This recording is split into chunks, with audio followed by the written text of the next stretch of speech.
Welcome everybody, thank you for coming. So nice to see you all here.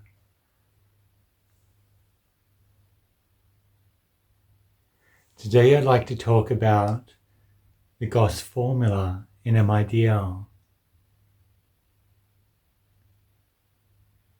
The GOSS Formula is a simple way or a simple method of training our mind to let go. The GOSS Formula, when understood, can be applied towards samatha during mindfulness of breathing, develop relaxation, calm, tranquility. It can be applied towards the hindrances to the development of relaxation, calm, tranquility for insight. And it can be applied within our daily life to refine our sila, morality, as a way of rewarding our mind for letting go of certain patterns of behavior.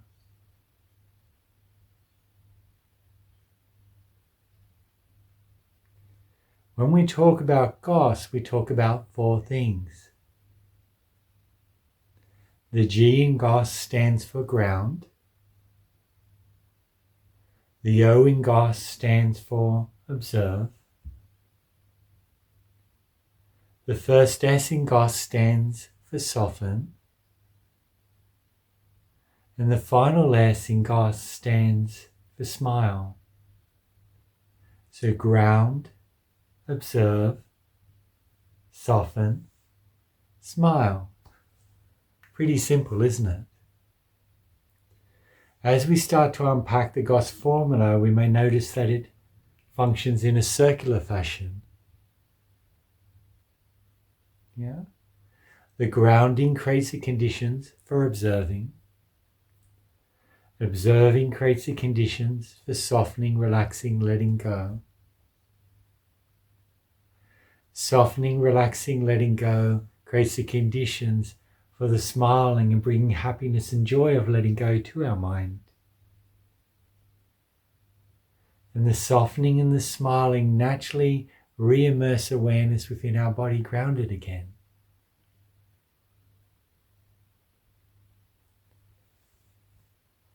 In the previous 2 weeks, we talked about meditation number 1 and meditation number 2 in the MIDL meditation system. Meditation 1 is concerned with developing relaxation of our body and tuning into how nice it feels, the pleasure of it. And meditation 2 is concerned with developing relaxation within our mind and finding the pleasure within that as well. We did exercises during these previous talks that allowed us to see that when we relax effort within our body and within our mind, slowly, deliberately, with clear comprehension, then awareness naturally sinks at rest within our body, and mindfulness of our body is established all by itself. With this understanding, we notice that we don't do mindfulness of our body. Actually, the effort to try to be mindful of our body has the opposite effect. Simply by noticing effort within your body, we're holding too much effort in our body now. I definitely am, sitting here, just relaxing and letting that effort go. Slowly and deliberately, this is the key. Slow, deliberate relaxation with clear comprehension of that relaxation, of that letting go. In our shoulders, our back, in our arms, our hands, our fingers, legs, feet, forehead, eyes, cheeks, jaw.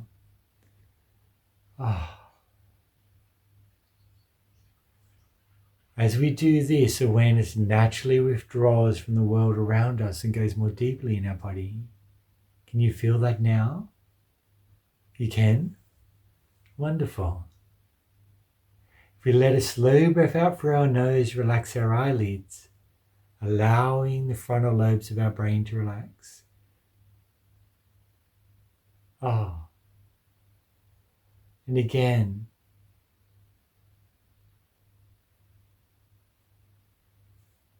we find not only does our mind and body quieten down, become more calm, but also that mindfulness establishes within our body that we access a mindful presence.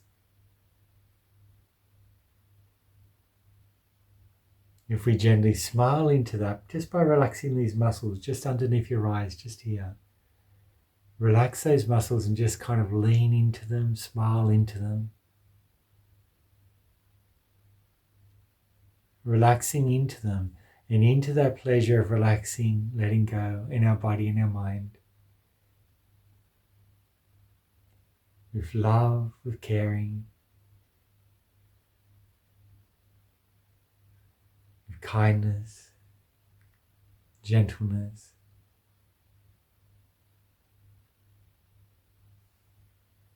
That mindful presence of the body becomes a joyful, happy presence.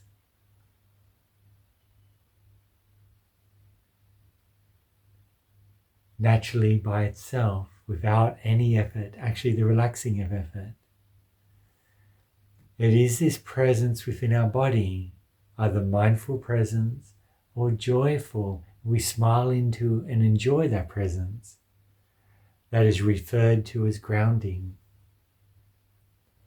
The word grounding is GOSS is used because ground refers to the contact of our body with this planet, with this earth. Yeah. Have you ever considered that your body is always here? It's present now. Our body knows nothing about the past or future. When we soften, relax awareness into the experience of our body, all the different sensations in our body, not only does awareness naturally establish and flow throughout our body, but awareness becomes grounded within our present experience. It gets withdrawn from the mind and comes into our present experience. As you explore MIDL, this will become known as peripheral awareness of your body. Peripheral as in the background awareness of your body that we develop and maintain in our seated meditation during mindfulness of breathing, and also within our daily life. We gradually train the mind to incline this way until this mindful presence of the body develops and becomes natural throughout our day. The GOSS Formula allows us to do this. So the first step is to ground your awareness in your body through relaxing. In the enlightenment factors, ground is associated with establishing mindfulness. This mindfulness of our body that's developed through relaxing and letting go, immersing awareness through all parts of our body. The Buddha referred to as Kaya Gata Sati. Kaya in regards to the experience of our body, the different sensations.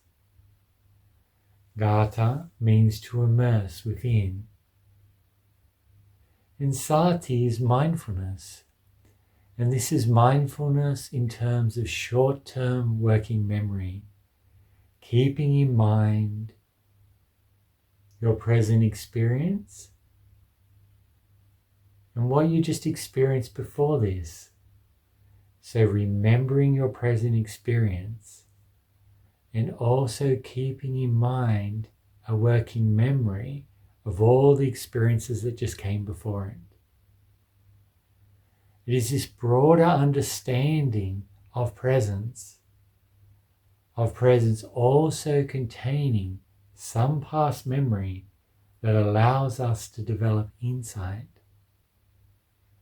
allows us to see anicca, impermanence, and allows us to see anatta, the not self, autonomous nature of mind and body. Yeah. So Kayagata Sati is immersing awareness throughout the body and developing a mindful presence or a mindful remembering of that experience. Over time, continuously remembering its flow, its change. That's ground. From ground comes the next stage of GOSS, which is observe. When you're practicing mindfulness of body or developing mindfulness of breathing, then your observation is towards developing relaxation and calm and the pleasure of it. The O, observe, in GOSS relates to the second enlightenment factor, investigation, which I like to call curiosity, that curious mind. Curiosity is the driving force for everything in the insight meditation practice. Without curiosity, without questioning what we're perceiving, without questioning our reality, without a willingness to go against the direction our mind is pointing us towards, we can't develop any true insight. So with ground as a reference point to the present experience, and observe any attention that wanders away from that reference point, or observe anything that hinders your ability to develop relaxation, calm, tranquility. At this stage, observe is used for vipassana insight. So insight into reality.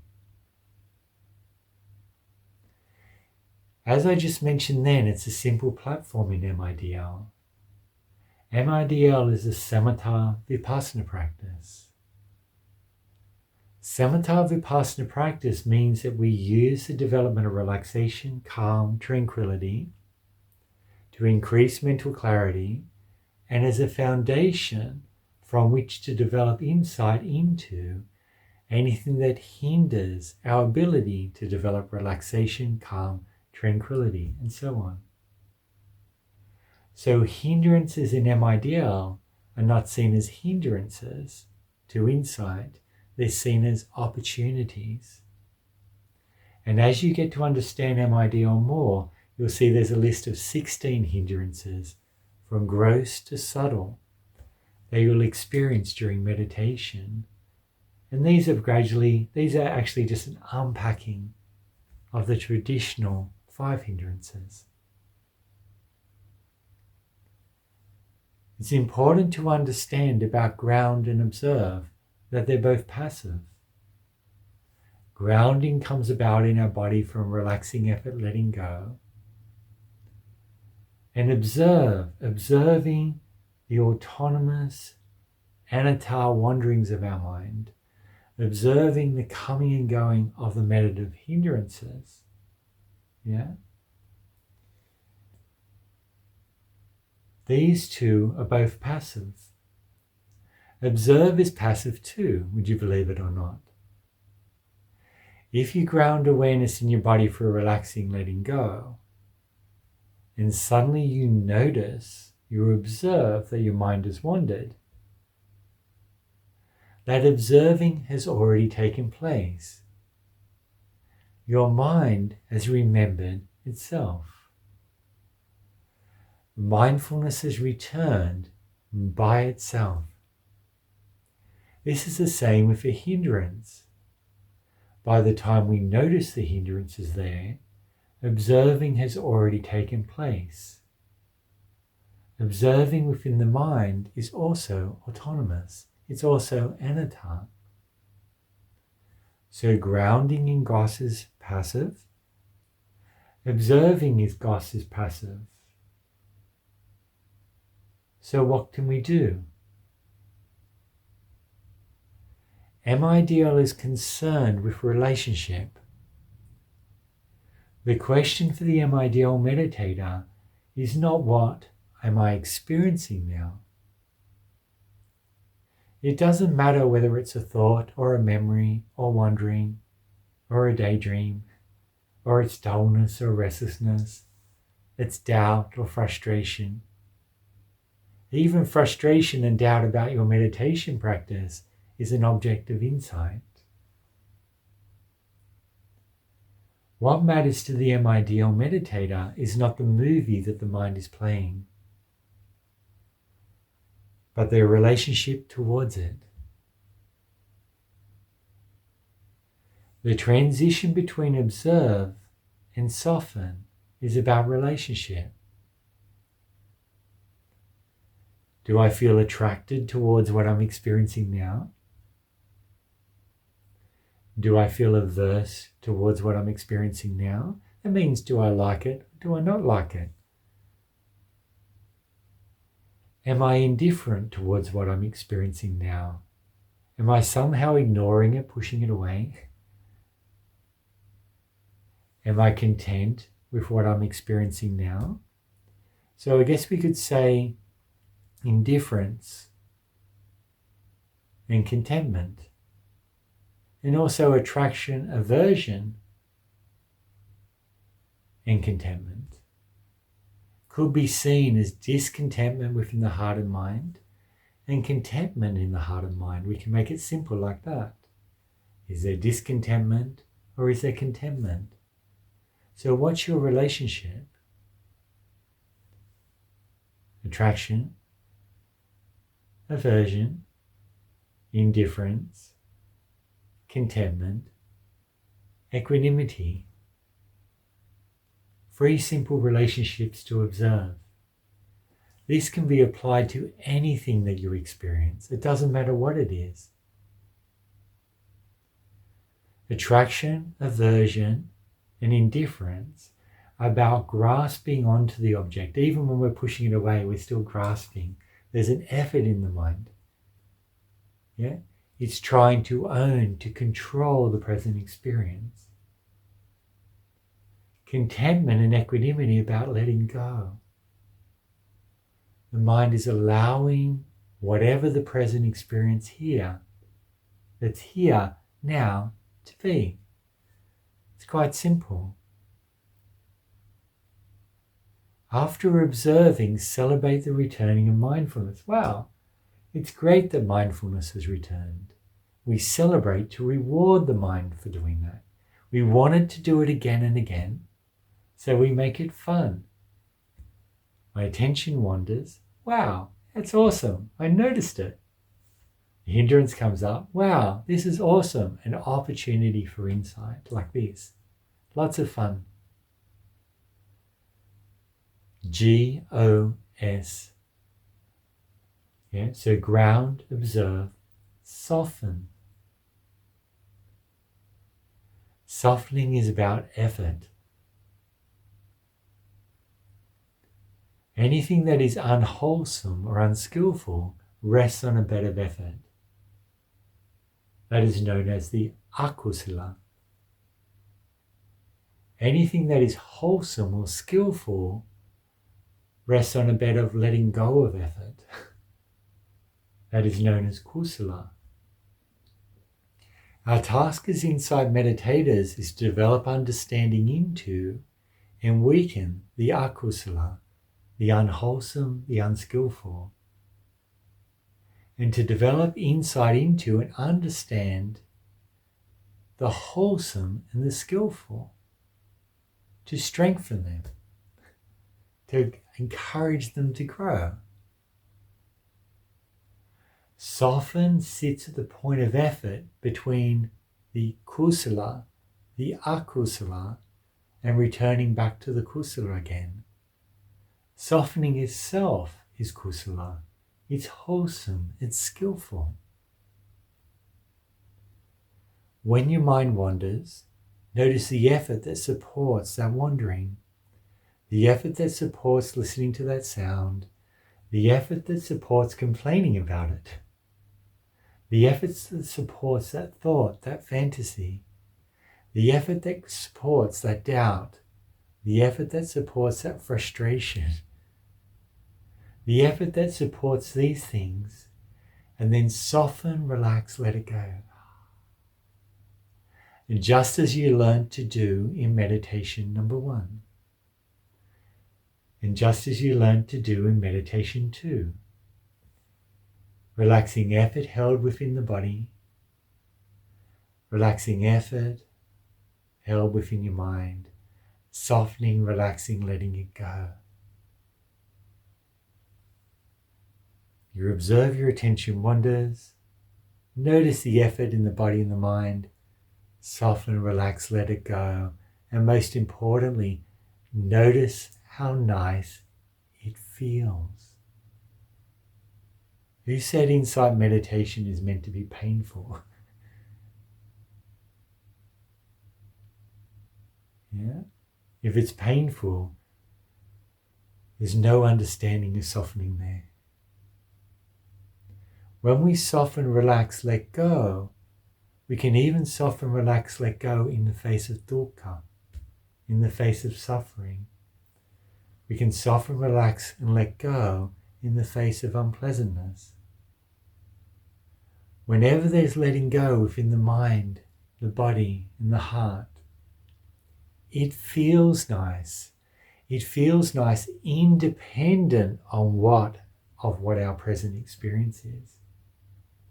Independent of the projection of the movie that the mind is playing on the screen. Softening sits at the level of relationship, not on the level of what is being experienced. If you get this, this is the key. Your relationship to what you're experiencing now and what you're experiencing now are two separate things. We have no say in what we're experiencing now, though we can try to play and alter the conditions for that. But we do have input into, and we can train our mind to let go of the relationship now. Let go of the effort that supports that attraction. Let go of the effort that supports that aversion or indifference. And in the very act of letting it go, of relaxing, it feels nice. Now, at first, you mightn't be able to access this pleasure of letting go, and that's okay. It's a training for the mind. We learn to find the pleasure in relaxing, letting go, in the same way we learn a language. It's a matter of development of perception. Incline your mind towards the pleasure of little things, of releasing your shoulder, of releasing the tension in your forearms, your forehead, your cheek, your jaw. Learn to find the pleasure in it. Slow, deliberate, relaxing release is the key. So nice. Then learn to find the pleasure of relaxing that effort in your mind. Telling your mind, thank you, but I'm not interested in this. I'm not interested in this struggle, this fight. I'm not interested in this fantasy, in this thought. Relaxing, letting it go. When you soften, relax, let go, you relax the focus of your attention. It goes out of focus as we trained in meditation number 2. Yeah, we trained that last week in the previous talk. Wonderful. When it goes out of focus, the mind can no longer feed energy into that, whatever it is. The mind uses attention and its focus to feed energy into things. When we relax, soften that effort, the energy ceases. Sometimes this will just dissolve, or other times if it's full of energy, it will continue for a little while, but then it will collapse. And the mind will then bring it up less and less in the future because you have no interest in it. Yeah. Just like showing no interest to a video in Google, you'll see it less and less coming up as a suggestion for you. But if you hover your cursor over it, if you click on it, you're telling YouTube or you're telling Google, I'm interested in this. And you'll start to get it seen, you'll start to see it come up for you again and again. The mind is the original search engine. The mind is the original mapping of behavior. Everything you show interest in, that's what your mind will produce. Even if that's painful thoughts and memories, it's your interest that tells your mind to bring them up again and again. Even if that interest is in regard to wanting them to go away. So soften. When we soften, relax, so ground, observe, soften, letting go. It feels nice. I mentioned before, if you relax these muscles under your eyelids here, bottom of your eyes, and I kind of lean awareness into it, lean the mind into it, smiling into it, just like you're smiling towards someone you really love, someone you want them to know how much you care. It's in a relaxed way. This can't be through effort because this is kusala. This is wholesome. It's skillful. Now bring that feeling, that smile down into the pleasure of relaxing, letting go in your body and your mind. Bring it into that mindful presence of your body that came about through the softening. And it'll start to transition into joy and happiness within your mind.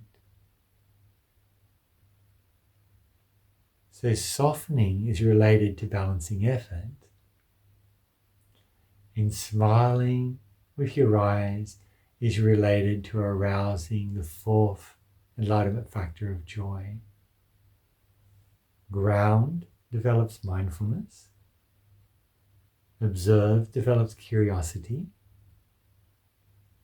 Soften balances effort. And smiling with the eyes into the pleasure of letting go gives rise to happiness and joy, sukha, within the mind. This sukha connects with the heart. In this way, the GOSS Formula develops the first four enlightenment factors in our seated meditation and also in our daily life. And of course, for those of you that may have noticed, when we soften, relax effort, awareness naturally came back from the distraction, immersed within our body. And if it's mindfulness of breathing, it will come back into the breathing. And the smile is coming into and enjoying that returning, developing that joyful presence, enjoying the awareness of the body, establishing mindfulness within it, establishing that grounding point to begin the cycle of the GOSS Formula again. Soften smile develops grounding. Grounding creates a platform for observing. Observing allows us to see the effort that underlies things in the development of samatha, calm tranquility, and underlies hindrances when they arise during our meditation and daily life. Softening releases that effort, creates pleasure, smiling enjoys that pleasure, and re-establishes the grounding within the body. And so GOSS, like the Noble Eightfold Path, follows a circle that develops and establishes the first four enlightenment factors. This is a basic understanding of the GOSS Formula. But it's not about effort. It's about relaxing, letting go. When you use the GOSS Formula against that, or on that, which is akusala, unwholesome, unskillful, it will gradually get weaker and fade over time. If you use the GOSS formula against that which is kusala, wholesome and skillful, because what is wholesome and skillful develops through letting go. That wholesome or skillful quality, like metta, loving kindness, karuna, compassion, mudita, sympathetic joy, equanimity, kindness, generosity, gratitude, all of those, when we soften and relax, become stronger, closer, more connected. Yeah, wonderful. Thank you everyone for sharing today and spending this time with me. Take care of yourself, okay? And I look forward to seeing you next time. Thank you so much.